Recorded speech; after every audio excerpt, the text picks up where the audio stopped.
अस्सलाम वालेकुम। मैं हूं आपका भाई काशिफ। उम्मीद करता हूं कि आप लोग बहुत अच्छे होंगे। अभी हाल ही में इलेक्शन हुआ है कर्नाटक में और विधानसभा का। यूपी में ये जितनी महानगर नगर पालिका उसका इलेक्शन हुआ है। यूपी में तो खैर थोड़ा बहुत बीजेपी का तो है अच्छा, लेकिन कर्नाटक में एकदम ही बीजेपी खत्म हो गई, सुपड़ा साफ हुआ है। लेकिन बहुतों को लगता है ऐसा कि बीजेपी का ऐसा है वैसा है, अब बीजेपी का नहीं चलेगा। अब बहुतों को ऐसा लगता है कि ये भाई 2024 की तैयारी है। क्यों? पहले हम लोग विनय भाई वही जो मुंबई के विनय भाई, इनकी हम लोग एक विस्तार से वीडियो आई है और बहुत ज़बरदस्त वीडियो आई है। आप लोग भी उस बात से सहमत होंगे कि वो जो विश्लेषण किए हैं बहुत अच्छे अंदाज से, एक जो नक्शा खींचे हैं वो समझ में आएगा। पहले हम लोग देख लेते, बाद में फिर बात करते। नमस्कार दोस्तों, मैं विनय दुबे मुंबई से। जब से कर्नाटका के विधानसभा के चुनाव आए हैं, मेरे फ़ोन की घंटी लगातार बज रही है। बहुत सारे लोकसभा के सांसद हैं जो मुझे फ़ोन कर कर ये पूछ रहे हैं कि विनय भाई, कर्नाटक में जो चीज़ हुआ है वो हजम नहीं हो रहा। बहुत सारे रणनीतिक जो टेलीविज़न पे पैनलिस्ट हैं, वो जो बैठते हैं, हमसे बातें शेयरी होती है, उनका भी मुझे कॉल आया कि विनय भाई ये कुछ समझ के बाहर है। कर्नाटका में भारतीय जनता पार्टी का हार जाना जैसा दिखाया जा रहा है, एक्चुअली वैसा है नहीं। आपकी क्या राय है? बहुत सारे लोगों ने मुझे कमेंट किया कि विनय भाई, कर्नाटक के चुनाव पे विश्लेषण बनाइए। ये विश्लेषण तमाम उस जनता के लिए है जो वो चीज़ें देखना चाहते हैं जो आज सोशल मीडिया और टीवी चैनल नहीं दिखा रहे हैं। दरअसल मैं भाजपा के 2016 से लेके अभी तक के हुए सारे चुनाव का रिकॉर्ड और एनालाइज करता रहा हूँ। समय समय पर उनकी रणनीति को समझने की कोशिश करता हूँ। हर चुनाव के पहले भारतीय जनता पार्टी का एक पैटर्न होता है चुनाव की, जिसे हम रणनीति कहते हैं या स्ट्रेटेजी कहते हैं।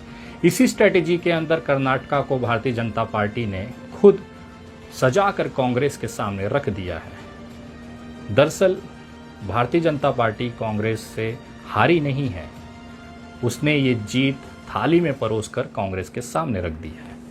अब आप पूछेंगे ये कैसे हो सकता है कि कोई एक राजनीतिक दल चुनाव लड़े और हारने के लिए लड़े? ऐसा नहीं है। भारतीय जनता पार्टी बहुत अलग तरीके की राजनीति करती है। ये चीज़ों को अगर मैं आपको समझाने की कोशिश करूं तो आपको कुछ तथ्य और आंकड़ों से एक मेल मिलाप कराना होगा, तब आप समझ जाएंगे कि आखिर ये बातें मैं जब कह रहा हूं तो उसका मतलब क्या है। इस सारे चुनाव में सबसे बड़ा मुद्दा क्या था? आपके लिए हिंदू मुसलमान, बजरंगबली, हलाला, बुरखा हो सकता है, लेकिन मेरे लिए जो सबसे बड़ा इम्पोर्टेंट मुद्दा था वो थे वोटर का परसेंटेज, आंकड़े और सबसे बड़ा ईवीएम मशीन। अब आप हंसेंगे, बोलेंगे देखो आ गए ईवीएम पे रोना रोना। नहीं, ऐसी बात नहीं है। ईवीएम पे रोना ना हो, क्योंकि एक बड़ा चुनाव देश के सामने है जिसे आप लोकसभा 2024 कहते हैं। इस 2024 के लोकसभा चुनाव की तैयारी का एक हिस्सा है कर्नाटक चुनाव का हारना।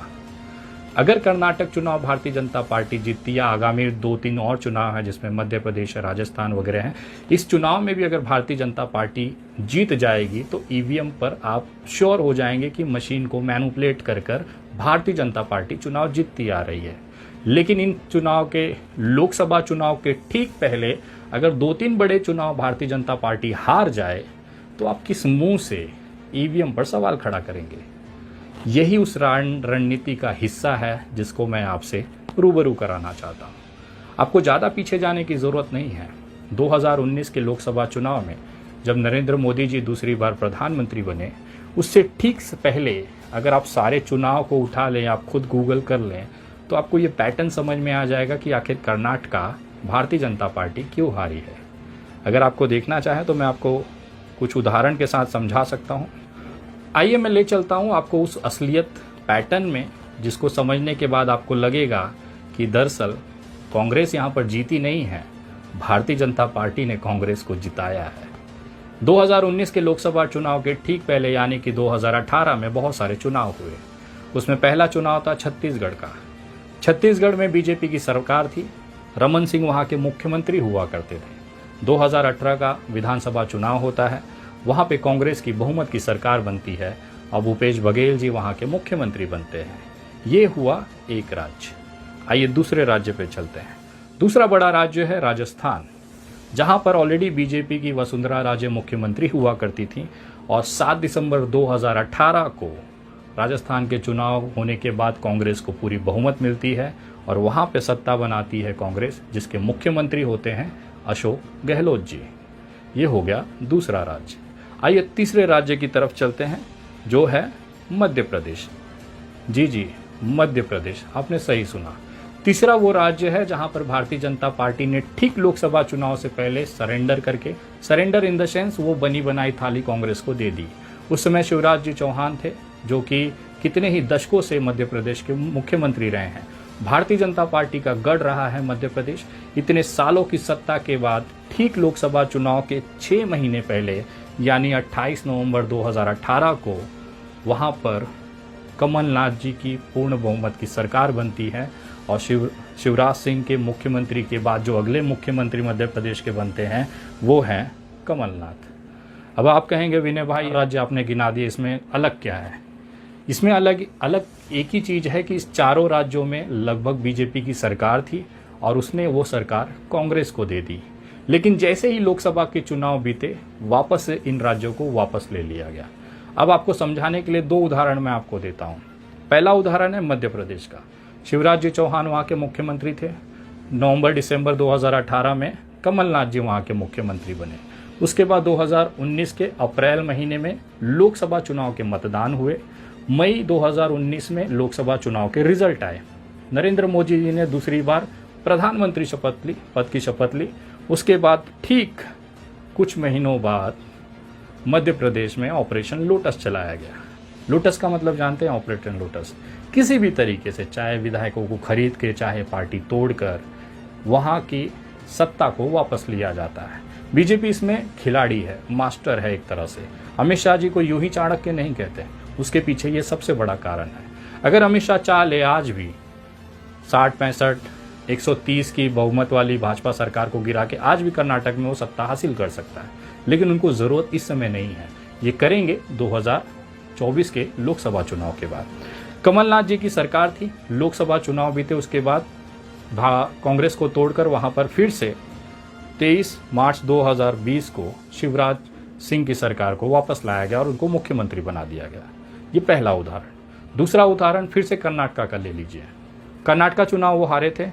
HD कुमारस्वामी को 2018 में वहां पर मुख्यमंत्री बनाया गया था, जो कि JDS और कांग्रेस के गठबंधन की सरकार थी। उसके ठीक कुछ महीने बाद यानी कि 26 जुलाई 2000, सोचिए, मई 2019 में लोकसभा के चुनाव हुए। कभी हुए? मई 2019। और 28 जुलाई 2019 को येदुरप्पा जी मुख्यमंत्री पद की शपथ लेते हैं। मई, जून, जुलाई, लोकसभा चुनाव मई, 1 महीना ऑपरेशन लोटस, और जुलाई के महीने में येदुरप्पा जी मुख्यमंत्री पद का शपथ लेते हैं, उसी कर्नाटक में जहां पर आज कांग्रेस को पूरी बहुमत की सरकार बनती दिखाई दे रही है, सरकार बनता दिखाई दे रहा है। ये उस चीज का हिस्सा है जिसे हम लोगों की जुबान में पॉलिटिकल किलिंग कहा जाता है, एक तरह से राजनीतिक हत्या। बहुमत के द्वारा चुनी हुई सरकार को, नैसर्गिक चुनी हुई सरकार को हत्या करके उनके विधायकों को खरीद कर, फरोश कर, डरा कर, ED, CBI, income tax, jail, court कचहरी करा कर आखिर उनको अपने पाले में लाना और सरकार बनाना। येदुरप्पा, उसके बाद बोम्मई, ये उसका सबसे बड़ा उदाहरण रहे हैं। ये वो स्ट्रेटेजी होती है जब किसी लोकसभा चुनाव में भारतीय जनता पार्टी को जाना होता है तो EVM पे सवाल न उठाए, इसके लिए कुछ बड़े चुनाव वो खुद से हार जाती है। हार इसलिए जाती है ताकि EVM पर सवाल उठाने वालों को करारा जवाब दिया जा सके।